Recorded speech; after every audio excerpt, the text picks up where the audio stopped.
Få steder er mer spektakulære enn Andesfjellene. Vi er i landet som har gitt oss tango og verdens beste fotballspiller. I tillegg til masse god vin og ikke minst biff. Velkommen til Argentina.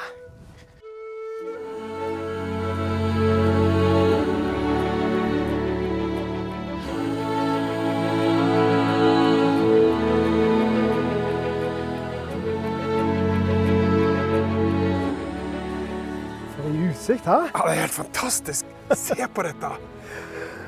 Velkommen til en ny episode av Kultur. Dette er Mendoza i Argentina. Vi står ved foten av Andesfjellene. Hva vet du om dette området som kulinarisk sett, Jo Kåre? Du vet hva, svinner litt egentlig. Jeg vet at de lager veldig mye vin, spesielt rødvin, og da hoveddruer er Malbec. Og så selvfølgelig har alle hørt om argentinsk kjøtt, spesielt biff. Yes. I dag skal det altså handle om biff og rødvin. Og vi skal besøke mange spennende vinprodusenter. Ja, noen finner vi på polet, men vi skal prøve å bransje litt ut og se om vi finner noen andre spennende ting også. Og så skal vi jo lage mat, og det er det du som har ansvar for. Du skal finne på noe nytt, har jeg forstått. Jeg har med noen erkenorske produkter, og jeg tenkte jeg skulle dykke ned og lage litt argentinsk-norsk fusionmat. Det neste store på Grünerløkka. Og så tenkte jeg kanskje du kunne prøve å sette vin til dette? Ja, men da må vi komme med gang. Dårlig tid. Ja, sant?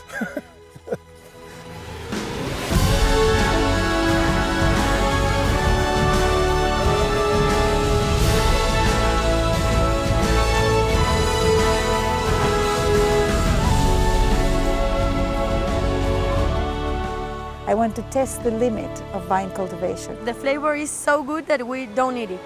Tror du dette her blir livets biff? Ja, satser på det. Ellers hvorfor har vi kommet der da? Vi er altså i provinsen Mendoza, som ligger midt i Argentina, helt vest med grensa mot Chile. Det bor i overkant av 100 000 i byen Mendoza, og totalt rundt 1 million i hele provinsen. Mendoza er det viktigste området for vinproduksjon i landet, med om lag 2000 vingårder, som igjen produserer 2/3 av all vin i landet. Selve byen ble grunnlagt i 1561, og ligger ved foten av de majestetiske Andesfjellene, ca. 800 meter over havet. Rent kulinarisk sett er Argentina mest kjent for 2 ting: biff og rødvin. Og i denne episoden skal vi bli godt kjent med begge. Som med så mange andre plasser i verden, så er det kristendommen vi kan takke for at vi har vin i Argentina. De spanske konkistadorene som kom hertil på 1500-tallet, de måtte jo ha vin til søndagsmesser, så de plantet de første vinrankene. Den første gang noen plantet vindruer i Argentina var i 1556. Da tok fader Cedrón den lange turen over Andesfjellene fra Chile, og med seg hadde han noen planter med en drue kalt Criolla. Den plantet han i og rundt Mendoza, og i 300 år var en røff og enkel vin av denne drua den vanligste vinen i Argentina. I 1852 ville den argentinske presidenten Domingo Sarmiento se om han kunne heve kvaliteten på vinen i Mendoza. Så han inviterte den franske agronomen Michel Pouchet til Argentina, og han hadde med seg en rekke europeiske druer i bagasjen, som Cabernet Sauvignon, Merlot, Cabernet Franc og ikke minst Malbec. Mot slutten av 1800-tallet tok italienske innvandrere med seg både druer og ikke minst kunnskap om vinmaking med seg fra Italia. Samtidig ble toglinjen til Buenos Aires ferdigstilt, og dermed ble det mye enklere å sende vinen til storbyen. Dette førte til at vinscenen her i Mendoza eksploderte. Samtidig herjet fyllokserepesten i Europa, og i Bordeaux, der jo Malbec-druer kommer fra, det forsvant druer nesten helt. Og dermed var det her i Argentina da, de hadde aller mest god kvalitetsmalbec til å lage skikkelig vin av. Politisk er Argentina nå inne i sin mest fremgangsrike periode. I 1910 er landet faktisk verdens 7. rikeste, før europeiske stormakter som Italia og Spania. Men det varer dessverre ikke lenge. Først kom den store depresjonen på 30-tallet, og selv om Perón leder landet fremover på slutten av 40- og begynnelsen av 50-tallet, ble han styrtet av militæret, og frem til begynnelsen av 80-tallet ble landet styrt av en militærjunta. Vin produserer de dog i denne perioden, og kvantitet er en prioritet over kvalitet. Nå vet vi alle at diktatur er ikke bra, spesielt ikke for menneskene som bor der, men det er heller ikke bra for vinproduksjonen. Så når Argentina igjen får demokratiske valg, er vinproduksjonen her i en slags kvalitetsmessig krise. Løsningen på dette ble todelt. For det første så de at det var et enormt potensial for eksport av vin herfra, og spesielt til markedene i USA og England. Og for det andre ble det da et fokusskifte fra kvantitet til kvalitet. Amerikanske vinbønder ble hyret inn for å lære opp vinbøndene her i Mendoza. Og samtidig prøvde de å finne nye plasser der de kunne dyrke vindruene. Nicolás Cantena Zapata, som vokste opp i denne fantastiske gården her, han prøvde å dyrke lenger oppe i Andesfjellene, og der fikk han fremragende resultater. I 2018 eksporterte Argentina vin for 825 millioner amerikanske dollar. På 10. plass blant vineksporterende land i verden. Så i fremtiden blir det bare viktigere og viktigere å holde fokus på kvalitet i vinen som lages her i området rundt Mendoza. At argentinsk vin gikk fra kvantitet til kvalitet kan i stor grad tilskrives en vinfamilie, Catena Zapata. De kom fra trange kår i Italia og søkte lykken i Argentina, og i 1902 plantet de sine første vinranker. Druen de satset på var Malbec, som opprinnelig kom fra Bordeaux. Now, why Malbec? Yes. Nobody knows. Nobody knows. No. And my theory is that Malbec just made better wine here. People were planting all these varieties, but the one that was making the best wine of the best quality was Malbec, and so that's what people kept on replanting. Det var Lauras oldefar, Nicolás Catena, som startet det hele i 1902. Men det var hennes far som skulle endre alt. My father traveled to the United States. It was during the military government. It was a lot of violence in Argentina, kidnappings, guns on every street. And he said, let's go to the United States for a few years. He was a visiting scholar at UC Berkeley. And when he got to the United States, he heard about the Judgment of Paris, where a bunch of Californian wines had defeated the best French wines in a blind tasting with French judges. And he had been brought up by his Italian grandfather who said, you know, Nicolás, we make great wine in Argentina. This Malbec variety is fantastic, but don't ever try to compete with the French. You won't make it. But he got to California and he saw these Californians were competing with the French. So he said, if Robert Mondavi can do it in California, why not me in Argentina? And he put all his work into vineyard selection, the high altitude climate, the soils, the vinification, with this goal in mind. I dag er det Laura som styrer skuta, minst like opptatt av kvalitet og eier av dette spektakulære vineriet, bygd på gamle Maya-teknikker. Why not a Mayan pyramid? Because the Mayans had a language, they understood science, they were very advanced in their civilization, and they were trying to be, you know, one of the great civilizations of the world, just like we are trying to make one of the greatest wines in the world. Det var spesielt ett grep som skulle endre alt for kvaliteten på vinene deres. Og hva det var, skal vi komme tilbake til om litt. For nå skal vi sette tennene i landets andre store eksportartikkel, biff. Og vi starter på det som er Argentinas beste og mest kjente restaurant, 1884. Dette her sa kokken, this is gonna be the best ribeye of your life. Ja, det ser unektelig veldig bra ut. Det gjør det. Restaurant 1884 ble for alvor kjent da den var med i første sesong av suksessserien Chef's Table på Netflix. Sjef Francis Malman, han til venstre i bildet her, gjorde stort inntrykk med sine teknikker og filosofier. Bruken av åpne flammer, hvordan forskjellige typer tre påvirker smaken, og at alle retter bør ha et element av noe brent, er bare noe av det som har satt seg. Det er altså et stykke entrecôte, medium rare, med chimichurri dressing. Ja. Det er en veldig argentinsk spesialitet. Har du trua? Det har du virkelig. Godt og blodig. Ja, veldig skikkelig. Tror du dette her blir livets biff? Ja, satser på det. Ellers hvorfor har vi kommet der da? Det er det saftigste, møreste, deiligste stykket kjøtt jeg har smakt i mitt liv. Helt fantastisk. Det er jo en klisjé at det smelter på tunga, men det er ikke så mye kjøtt jeg får som bare smelter på tunga. Men Finn Erik, forklar, Søren, hvorfor er det så bra?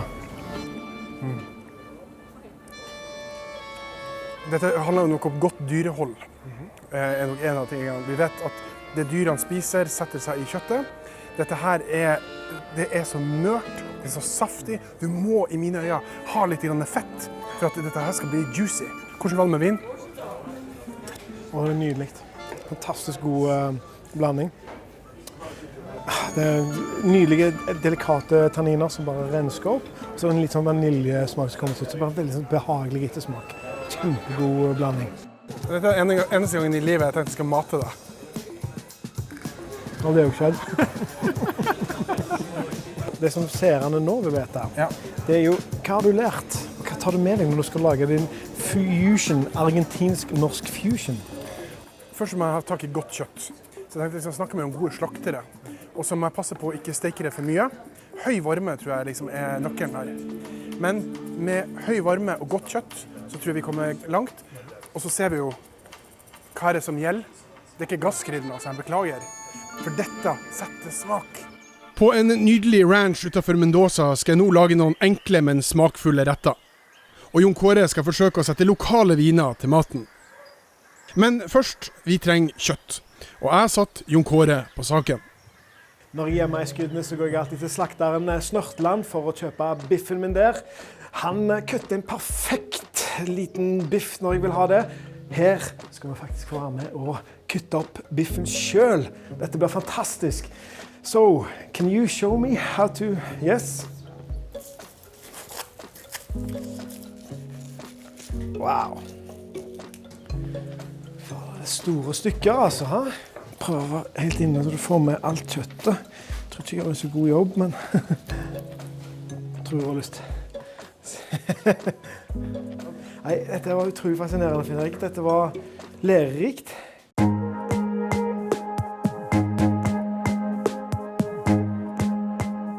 Da har jeg rigget meg til her på denne ranchen. Et tradisjonelt argentinsk utendørskjøkken. Jeg skal lage noen argentinsk-norske fusion-retter. Den første retten jeg skal lage er en entrecôte-burger med brent gulrotkrem og ranch-dressing, toppet med 5 år gammel Norvegia. Og dette her er NM-vinneren i Ost 2019. At dette er Norvegia er bare helt spinnende. Aldri i livet. Aldri i livet om jeg tror dette var Norvegia. Dette her er vanskelig å få tak i 5 år gammel Norvegia hjemme, men du får tak i både 1, 2 og 3 år gammel på butikken. Tina, hva driver dere med? Lager all Norvegia om 5 år. Kom an igjen! Jeg kan liksom ikke lage mat i Argentina uten å drikke litt argentinsk vin. Er du ikke enig? Jo. Fantastisk. Jeg skal lage en brent gulrotkrem. Jeg bruker en tørr panne. I den brente gulrotkremen så skal jeg ha chili. Det lukter helt fantastisk av disse gulrotene når de begynner å karamellisere skikkelig. Du må ta god tid. Og det har man jo. Må ikke det alltid. Får lage en puré av disse brente gulrotene. Så har jeg litt kremost. Her vil jeg hjemme ha brukt en crème fraîche. Det er rett og slett ikke å oppdrive. Litt limesaft og litt majones. Det er så travlt at jeg glemmer å drikke vin. Skam. Entrecôte. Se på dette her. Godt stykke med fett her på siden. En fantastisk marmorering på dette kjøttet. Så skal jeg salte dette her. Og her er det litt forskjellige teorier om hvordan man skal bruke salt. Jeg liker veldig godt å la saltet jobbe en halv time, kanskje en time med kjøttet før jeg griller det. Min andre norske spesialitet er Arctic Salt. Det er et havsalt fra Saltstraumen oppe i Nord-Norge. Dufter helt fantastisk. Dette saltet lukter dette. Det lukter grill. Rike mengder med salt. Nå har jeg snart alt. Jeg skal bare lage meg en liten ranch-dressing. Jeg er veldig fan av ranch-saus. Tidenes ranch-dressing. Argentinsk style. Du må ha syre, ellers så blir det bare ball for deg. Brioche-brød er liksom blitt den nye store greia i Norge. Dette er jo det vi vil kalle sikringskost. Det var ikke lang tid. Nei, her er det varmt og godt, vet du. Det lille element av det brente. Biff time. Se på dette her. Dette blir så godt. Litt av denne brente gulrotkremen. Kappe litt rødløk.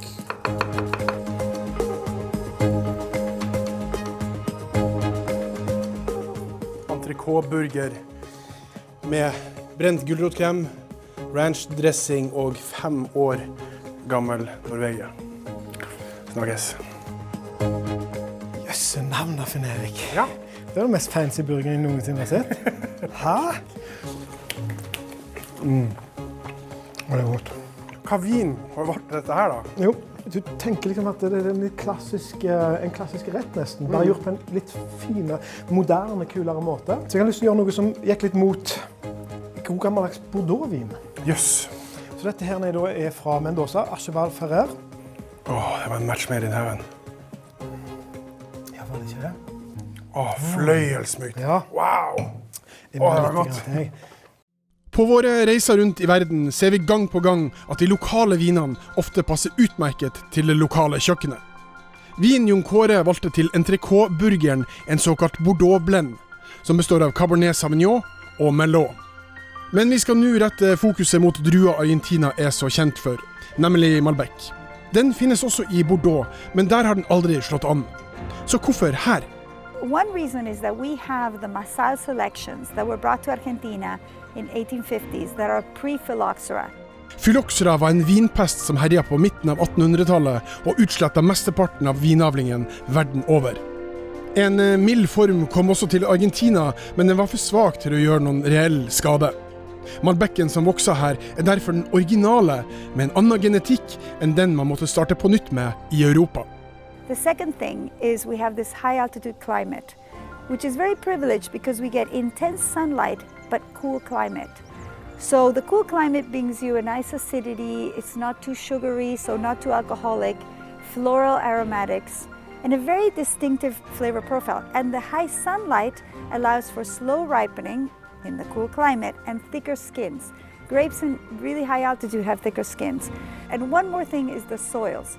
So, as you know, vines do well in places where other crops fail because they like poor soils. And in the high altitude area, we have these alluvions, which are stones that were brought down by glaciers and rivers. And the soils are very rocky, so no water is retained. And that way the vine is stressed. And I think that's another reason for why viticulture in general is good in Mendoza, but particularly this affects our Malbec grape. Bordeaux og Mendoza vil alltid ha et viktig bånd på grunn av den unike Malbec-druen. For å styrke dette båndet slo derfor Catena-familien seg sammen med den erfarne og svært mektige Rothschild-familien i Bordeaux, og skapte vineriet Caro. Actually, the name Caro comes from the name of both of them, Catena, Car, and Rothschild. And we started our operation here in 2000. Both families had very good expertise in different fields of the wine business. And they early seen that they could make something different, bringing all this expertise. Catena family was expert in Malbec, is expert in terroir in Argentina, while Rothschild family has 200 years producing experience producing Cabernet Sauvignon, and also have a very good experience in aging wine. Now the goal from the very beginning was to produce wines from blends. Actually, Malbec is kind of more oxidative grape. Cabernet Sauvignon is on the reverse, more reductive. So both of them mix very well together. So we have 3 glasses with the red wine in front of us. What should we start with? This one? We will start with Aroma. And this is 100% Malbec? This is 100% Malbec. It's all coming from Valle de Uco, not aged in oak. It's very fruity on the nose. Yes. It's red. And also, but it's something like spiciness to it. Yes, there's also, in my opinion, there's spiciness, but there's also flowers.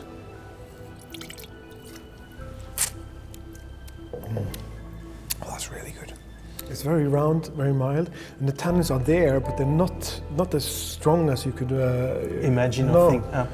It's very drinkable. Yes, very drinkable. yeah. But I can see you can have food to this, definitely. Yeah. Well, the Cabernet Sauvignon has a lot of elegance.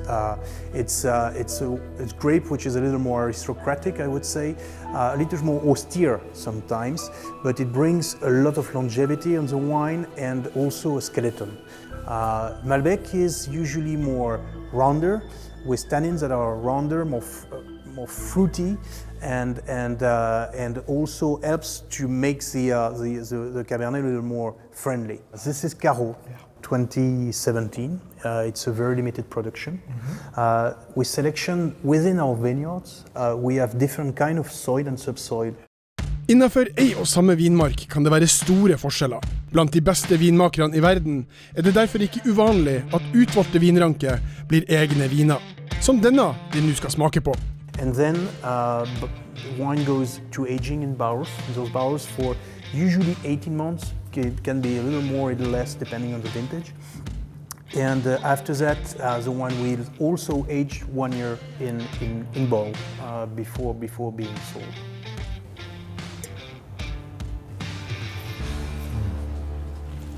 Complex. Wow. Complexity here is. Yeah. Oh. And it's very round to be this so young, huh? Bodega Caro fremstår som et rent overskuddsprosjekt for 2 vinfamilier med lang fartstid i vinbransjen. Målet å få det beste ut av argentinsk vin gjennom blanding av druer. Men det ikke bare her at Catena-familien har gått vitenskapelig til verks, og det skal vi komme tilbake til om litt når vi besøker Catena Institute of Wine.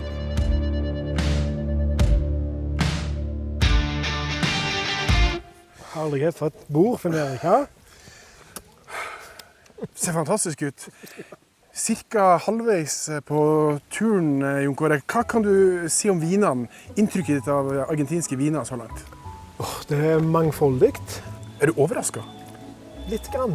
Jeg synes det vi har fått her ganske mye bedre enn hva jeg har smakt hjemme. Så jeg må anklage argentinerne for at de holder litt tilbake her. Altså. Jeg synes de skal sende mer av det gode nordover. Kom igjen! Men du, vi har jo fått spist en god del ting, og hva synes du om kjøkkenet her? Altså, det er ikke noe tvil om at kjøtt, det det som gjelder i Argentina. Det hovedfokus. Ikke så veldig så spennende kryddermessig Argentina, synes jeg. Det oregano, timian, rosmarin, ganske basic krydderier. Men så det jo en ting, og du ser der bak, og du ser jo hva vi spiser. Det skal grilles. Det liksom grilltradisjonen her står fantastisk sterkt. Mye sterkere enn jeg hadde trodd. Og det at du griller det, ikke sant? Vi i Norge vi driver på med gassgrilling. Gass tilfører ikke noe smak. Mens her, særlig i Mendoza, så griller de på tre. Yes. Også i Buenos Aires det kull. Yes. Og der har du også der har du krydderet. Ja, da kommer det jo faktisk smak fra grillen da. Ja. Etter pausen så tenker jeg at vi må gå i ferden videre. Mer mat, med vin. Men mer av alt. Ja. Skål da. Skål for den. I del 2 skal vi opp i Andesfjellene for å grille med de lokale cowboyene. Laura tar oss med til en av verdens høyestliggende vinmarker. Og jeg skal lage mer norsk-argentinsk fusionmat. Det var godt.